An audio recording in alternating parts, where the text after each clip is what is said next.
Hello and welcome to another edition of the Crypto Club and Digital Assets Weekly Catch-Up on Zoom. It is Sunday the 28th of September 2025, and as is always the case, we don't know quite what we're going to be talking about. It really depends upon the audience. We normally hold these sessions every Sunday evening, 7 p.m. till 8 p.m. UK time. We are taking a break for a couple of weeks after this session. The plan is to be back on Sunday the 19th of October. So do come and join us then. These sessions are all about what the audience want to talk about. So we discuss things like blockchain, DeFi, NFTs, tokenization. We sometimes talk about crypto regulation, the Metaverse, central bank digital currencies, anything else relevant, and also the intersection of AI as well, which quite often comes into the mix with blockchain and other emerging technology. The idea of these sessions is that they're open to novices and experts alike. So if you're new to this field and you're beginning to learn, stick around and hopefully you'll find something of value. If you're someone who's been in this area for a while, then come and join us for a future session and tell us more about your project or your organization. Do click on the like, the subscribe, make comments, even better, come on to a future session. Details are in the link below. And with that, let's see who's going to come and join us today. Hey there, Theo here, new to the group. Dear Leonie, hey, good evening or good afternoon, depending on where you are. Whereabouts are you based? I'm in London at the moment, but I'm based in the States in New York. Okay, cool. So Yeah, at least you're on UK time zone at the moment. yeah, perfect. Nice to meet you. Excellent. Well, welcome aboard. Nice to speak to you as well. What's your particular area of interest then? Is it on the crypto side or? Yeah, so I'm mainly on the AI side. So you're involved on the AI side of things Yeah, that's primarily, right? right. Yeah, Okay, that's right. Yeah, cool. we've got an AI research platform predominantly for strategists and marketers, both across the advertising media landscape and then also brands and their marketing teams as well. So. Okay. Oh, excellent. Yeah. And where does the crypto connection come in, or does it? So not directly, no, not at all. Okay. Apart from my interest, like outside of that. So it's mainly in the AI space. Okay. I asked because I'm seeing a real crossover between the technologies as having been through the distributed ledger, blockchain, crypto space for a number of years, and then moved into more and more of the AI stuff. I'm seeing there some real overlaps around how some people are looking at using like blockchain technology to make things immutable or control them or make them public or distributable or whatever, and then linking in with AI as well, which is why I asked if there was a connection in any Yeah, way. got you. Yeah, got you. So, yeah. Yeah, no connection on our end. I'm interested in seeing the connections outside of again our particular space, but as far as what are concerned, we're strictly focused on delivering again insights for the marketing and brand space. Okay, yeah, because I've seen it as well. Some companies have been looking at using like blockchain capabilities, like smart contracts now in the marketing space. Because one of the in jokes in marketing is that most companies' marketing spend only about 50% of it's effective, and they don't know which 50% is the old kind of joke on it. And looking at things like promotional campaigns, marketing campaigns, linking them into sales and that kind of thing is something I've seen a few companies exploring using blockchain technology to do that, and then using AI to do the analytics or doing the predictive stuff. So, Very interesting. I would love to hear some examples of that and to look into that because I haven't really looked into that space at all. So it'd be very okay. interesting for me to read about that actually. Yeah. So I took a look a while ago. Um, I guess it depends which area of marketing you're involved in that. But if you look at some of the big companies like WPP, Yep. then they're providing promotional campaigns on, say, the sides of bus stops, Yep. as an example, or tube adverts and this kind of thing. Okay. And I know companies like that who've been looking at how do you do marketing association so that you can actually track down that it was somebody seeing that particular advert that led to the initial Yep. contact, which then led ultimately downstream to a sale in some way or some interest. No, I know yeah, there's that's been really some interesting. research in there. Yeah, that's really interesting. So that's the side of marketing that I come from. So I guess before joining Modo, I was again working for those companies. I started off at WPP myself and then moved Oh, into Ogilvy, which is one of their agencies, and then over to Havas as well, which is one of their competitors in the space, a French-owned company. And that's okay. what first took me to the States. So that's the part of advertising I come from. Those particular examples that I haven't come across myself, but as you're explaining that, I guess there's a logical link there, right, in terms of Mhm. getting much more targeted. So yeah, that's really interesting. Yeah, and it provided the ability as well that I found sometimes if you're a client, you might commit to a budget to spend on a certain number of campaigns, adverts, or whatever, but there wasn't actually absolute evidence that they'd taken place. Yep. And so what we're looking at was, well, how can you prove that like a particular advertising hoarding was taken by a client from Monday the 1st of January to June the 30th or whatever. It The billboard was actually used, this kind of thing, Yep. and actually put that onto a blockchain, so it became immutable. So it became like an evidence trail or an audit trail type thing. So when you went back to the clients and said, well, you booked this amount of campaign, this was proof that it had actually been delivered in some way. I'm really So, interested.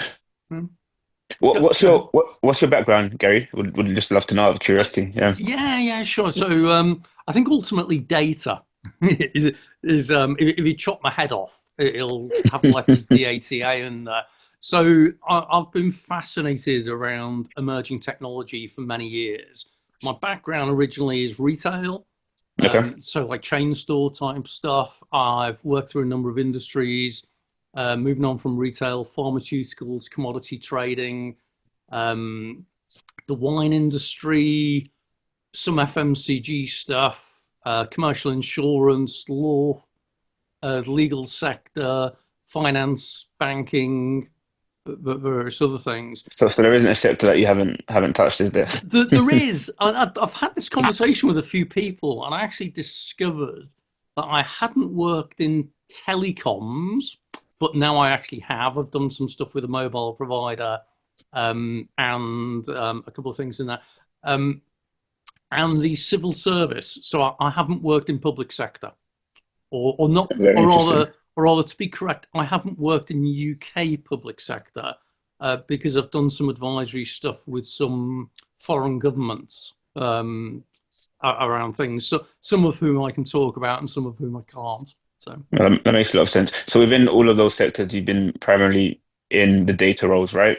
Right? Data analytics and using emerging technologies, whether that's business intelligence, analytics, machine learning, blockchain, edge computing, cloud computing. So I was into cloud computing 12, 14 years ago before it was going mainstream. So I'm always like the kind of the bleeding edge of these things and looking at how to use those technologies to generate revenue or give companies a competitive advantage in some way.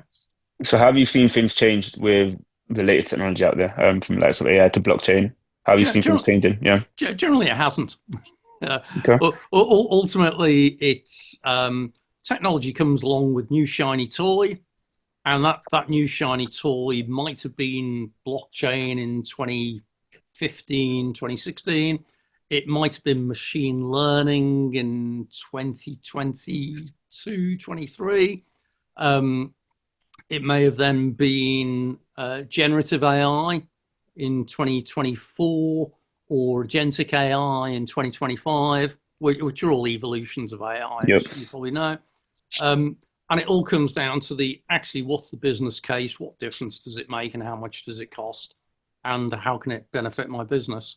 So I've seen these iterations of waves, and I don't know if you're familiar with Gartner, who's the Yep. I know Gartner, yeah. yeah, so the Gartner hype wave, where they talk about you get this whole thing of new technology, which you get rapid interest growth, loads of hype.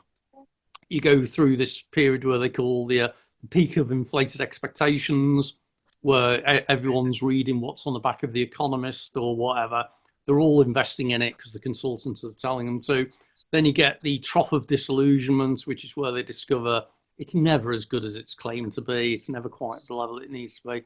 And then you get the slope of enlightenment, which is where you actually do start adopting the stuff.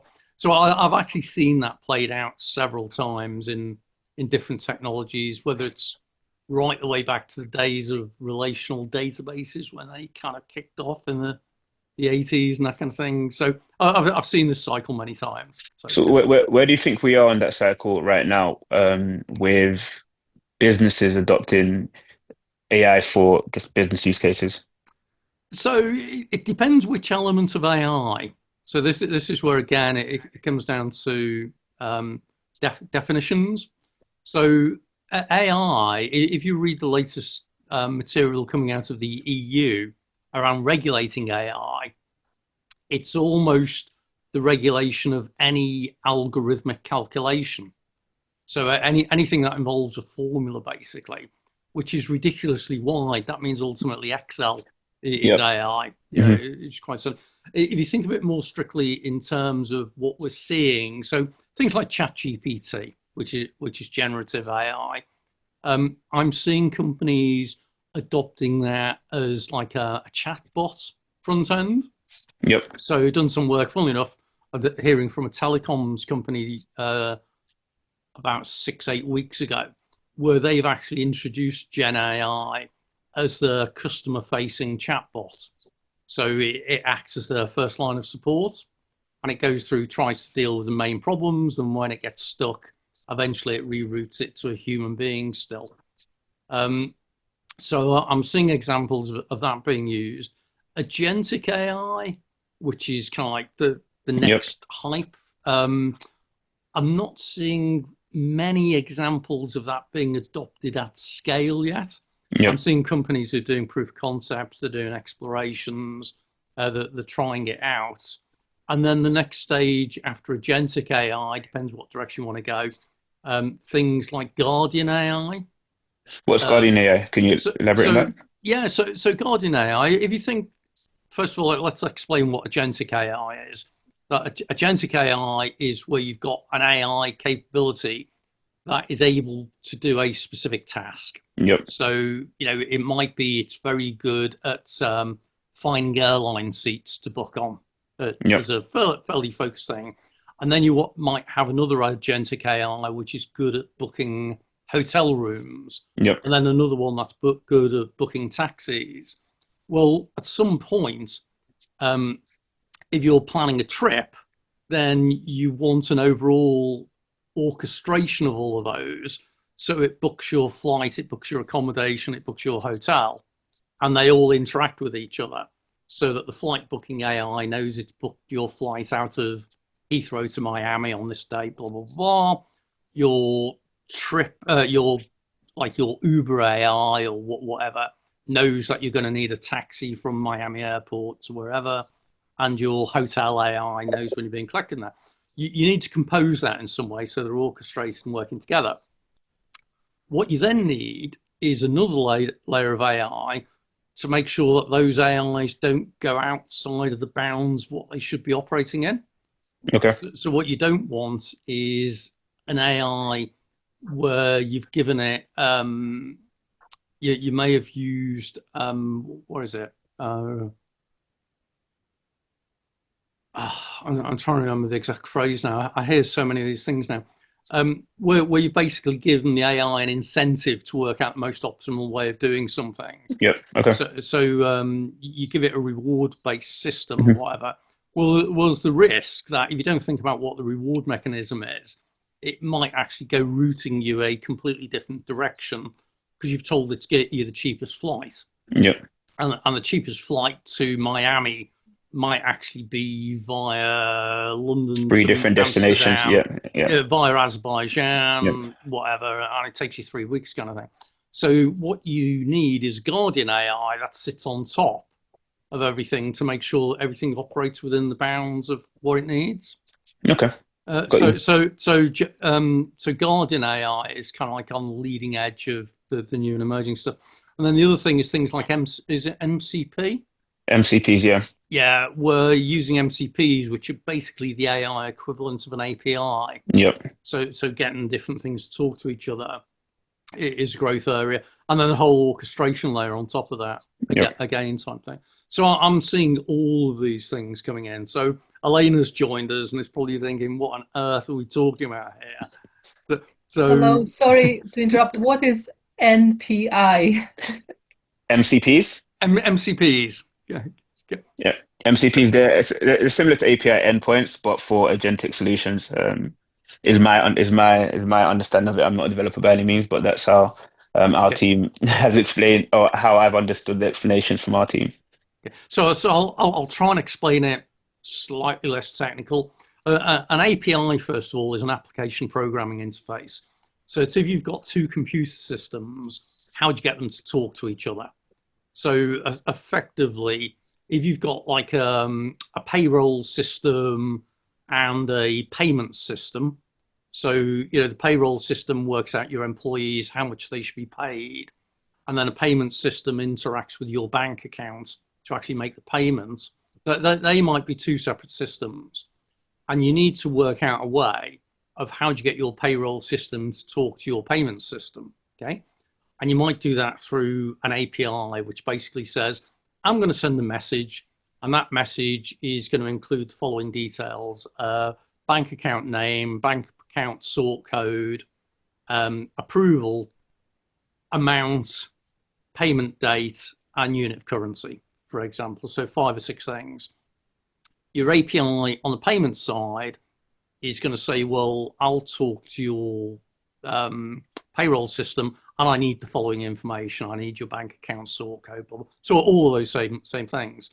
And what you do is you effectively having to go a kind of like a catalog which defines what all of those parameters are that you have to fill in. And then you can get those two systems to talk to each other. So that's the way it works in traditional systems. When you get to the level of agentic AI, where I don't know if you're on the call, where we were just chatting about how you might have an agent AI which is designed around getting you booking flights for you, and another AI which is based around getting hotels for you, and another AI which is about getting taxis for you to get you from the airport to the hotel. You ideally need some sort of mechanism of, again, a catalog of what messages and what information they're going to share with each other. But with agentic AI, it might be that you don't know specifically what it's going to do. So what you do is you get the AI to kind of like create that catalog for itself, where the two AIs talk to each other and say, well, what information do you need? Or what information are you going to provide? And this is where MCP comes in, that can effectively automatically. Is it master control of protocol? Okay. Machine control. I'm even forgetting now. It's late in the day. But basically, it's the mechanism for two agentic AIs to establish a handshake to say that this is the protocol of how we're going to talk to each other. Right. Does that explain it a little more simply? It's a way of getting two AIs to chat to each other, which would be very difficult for an average person to understand it. Yeah, but the trick is the average person doesn't need to, because it's stuff that ultimately we don't need to know the details of how some things work. We just need to know, how do we interact. Yeah. So you think about that scenario of those 3 AIs chatting to each other. You don't necessarily need to know the details of those. What you need to know is you've got a web form that says, I'm traveling from London. I want to go to Miami on this date, and I'd like to have a nice holiday while I'm there for a week for myself and my friend or something. And you don't need to know how the agentic AI that goes and does the flight booking thing trawls through all the websites, finds the best price, finds the routing algorithms, all that. That doesn't matter. A bit like how, for most people, they don't actually know how the bank account works. What they know is they've got an app on their mobile phone that says pay this amount to this person on this date. They don't actually know the technology and the process of how that works. And so they don't know how the message goes to the bank, how the bank sends it to the central clearance thing, how the central clearance does the netting off of amounts, how you've got things like Nostro and Vostro accounts, which do the balances, how it goes via the SWIFT network, potentially, which is the global banking system. All they know is I said make this payment and it paid it. And they don't need to know about it. And they don't need to understand ISO 27001, which is the messaging standard that's being introduced for payments. They don't need to know an awful lot of other things.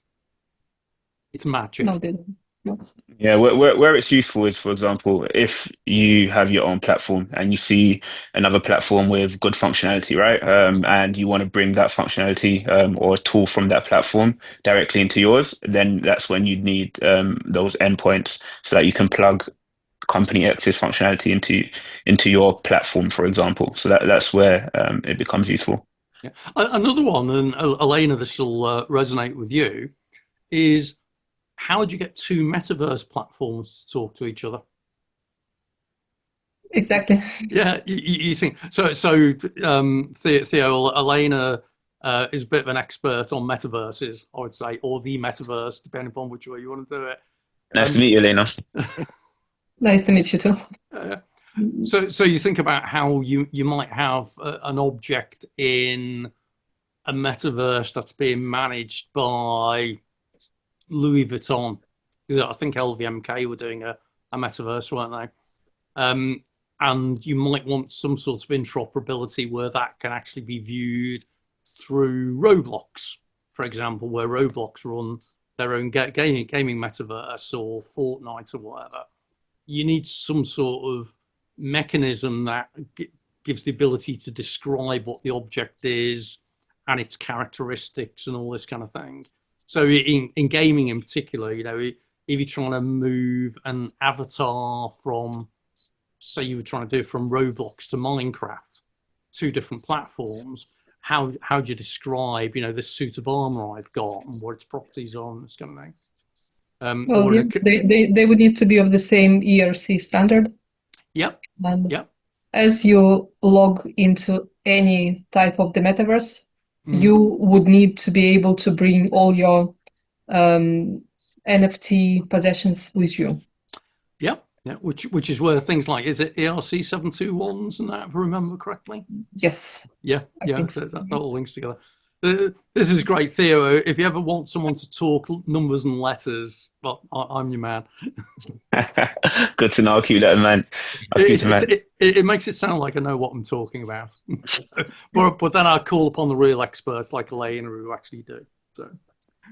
Well, yeah, I'm gonna have to jump. It was nice to meet you both. I wanted to just check in since I just joined and sort of see what the conversation is. So it's a pleasure to meet you both. But it's my evening time now, just at home, about to have some dinner. So no worries, Theo. We normally hold these every week, okay.